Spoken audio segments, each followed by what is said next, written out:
Tonight, car parts are on the move. Now, you hardly see them, but once they're gone, it makes a big difference. We're talking about catalytic converters. Houston police found more than $14,000 worth of stolen parts over the weekend, and officers right here in our area say they're starting to have issues too. You know, it's what's inside of the converter that makes it attractive for thieves. 12 News reporter Amelia White is live tonight with what you need to know.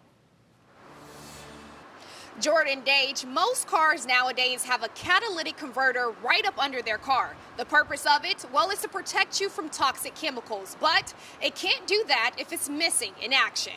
I was just shocked.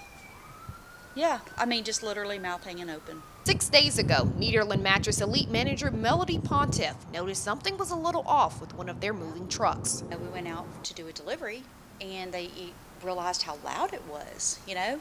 It was super loud, and we're like, what in the world, you know? A few steps to the driver's side and a peek under this truck revealed that there was a pricey part missing.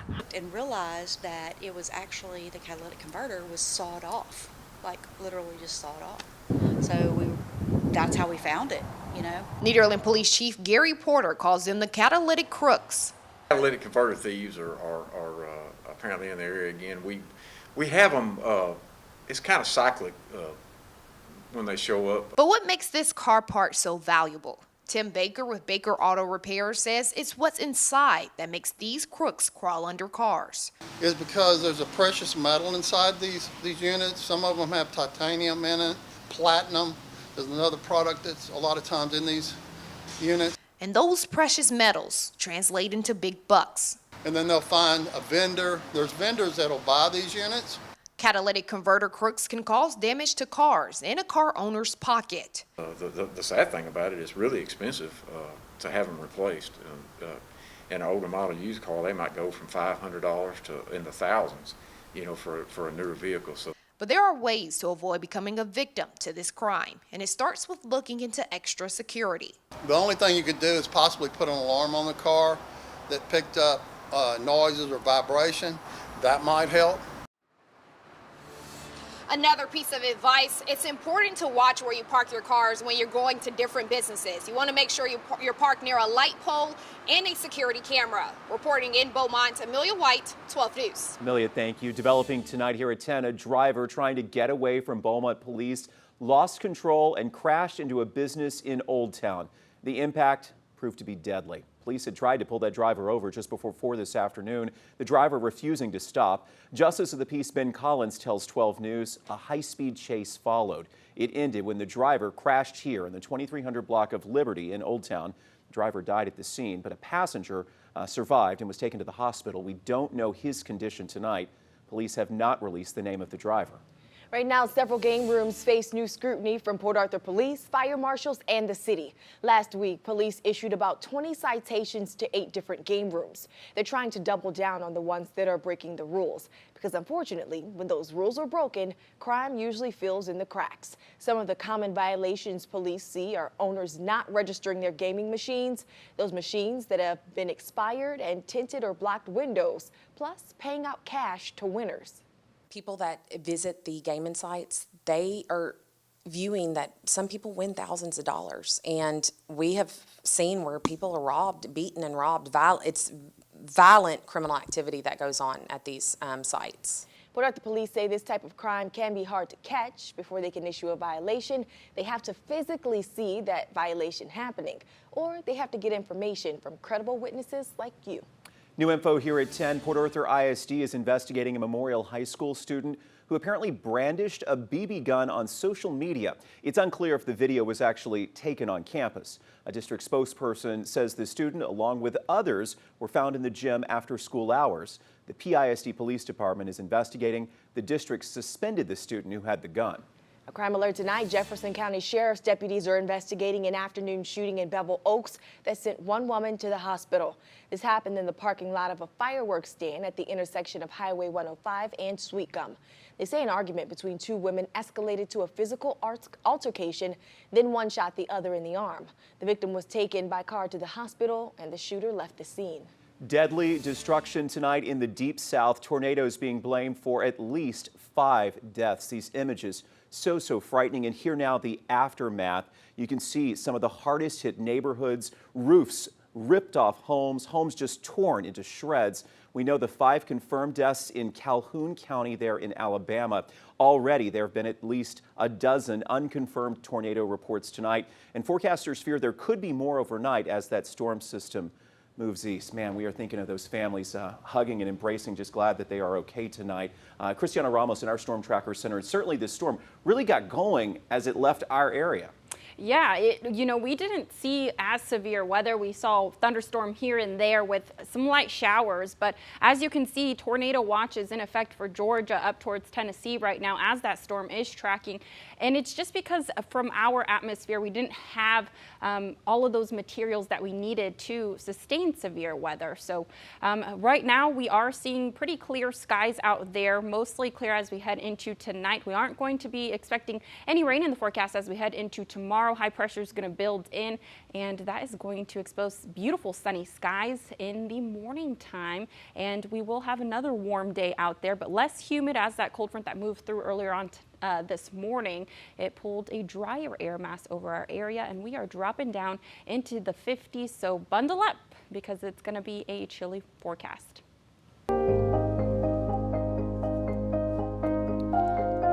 Tomorrow, 19 Republican senators, including Senators John Cornyn and Ted Cruz, will visit the Texas-Mexico border where they'll tour federal holding facilities. Senator Cornyn says they hope to get a better idea of the situation that's captivated the entire nation. My hope is that they'll have a chance to see the Border Patrol stations where, because of the Border Patrol's currently overwhelmed, migrants are living really side by side, children untested for COVID-19 in these holding facilities much longer than the 72 hours which the law allows them to hold them before they are then transferred to Health and Human Services. But some community leaders say they're skeptical. There's photo ops in boats, there's photo ops in helicopters, but as we have seen in the last 4 years, and probably even before that, it has not solved what they want to say is a crisis. The real crisis is them not understanding the history that created the situation that we are now sowing.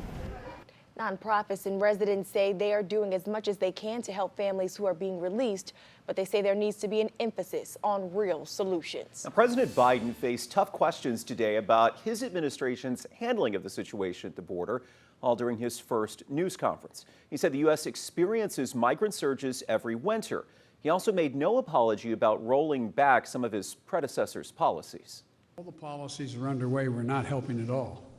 Did not slow up the amount of immigration and as many people coming. And rolling back the policies of separating children from their mothers, I make no apology for that.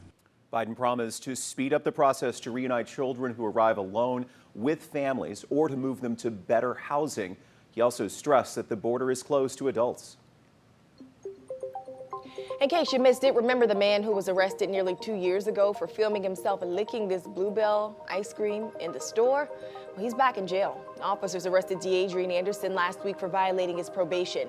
He wasn't showing up for probation meetings and he was arrested for trespassing. Now a judge has sentenced him to 180 days in jail. His bond is set at $5,000. Police say this 19-year-old man stole band instruments from Beaumont United. According to court documents, Jerome Harris and 2 other men broke into the school last weekend. Investigators say they stole 4 instruments and then sold them to Triangle Pawn on South 11th for $185. Police haven't said if they've arrested the other 2 suspects. And Cortland Pender faces charges for another school theft. Police say the 21-year-old posed as a teacher and tried to sell 25 stolen iPads online. Court documents show the iPads were stolen last June from Westbrook. Officers caught Pender because he used the same return address that he used when he was a student. Pender is also charged with impersonating a public servant. A 3rd arrest in connection with charred remains found in northern Liberty County. Investigators say they're waiting on an autopsy and DNA testing to learn more. Officers found the victim in a burn pile near a home there off of County Road 3015. Investigators say that victim was likely a teen who was missing in Harris County. Randy Salinas and Cade Cates face murder charges. Investigators believe Cates is the victim's half-brother, and Cates' girlfriend, Catherine Alexander, was apparently present at the time of the murder, according to investigators. She now facing charges as well. Texas officials have raised the death toll from February's winter storm to at least 111 people. That's nearly double the initial tally following one of the worst power outages in U.S. history. The majority of the deaths are associated with hypothermia. Among the victims, 65-year-old Daniel Phillips, who was found dead inside his mobile home in LaBelle. Let's talk politics now. A battle brewing between Attorney General Ken Paxton and several major news outlets here in Texas. They're fighting to get the messages that Paxton sent or received while he was in Washington for the pro-Trump rally back on January 6th. Paxton was one of a lot of politicians who spoke that day before what happened at the Capitol. Several Texas news organizations have requested copies of his work-related communications, all under the Freedom of Information Act. So far, he's refused to comply. Now, according to the Austin American-Statesman, Paxton's office has no policy governing the release of work-related messages that are stored on personal devices. Do you understand me? Justice. Well, demonstrators at the state capitol today urged lawmakers to pass the George Floyd Act. It's a police reform bill named after the Houston native who died in police custody last summer after an officer kneeled on his neck for nearly 9 minutes. The legislation would ban chokeholds and no-knock warrants in some cases. It would also prohibit racial profiling and would end qualified immunity for officers. That's a status that protects law enforcement from civil suits.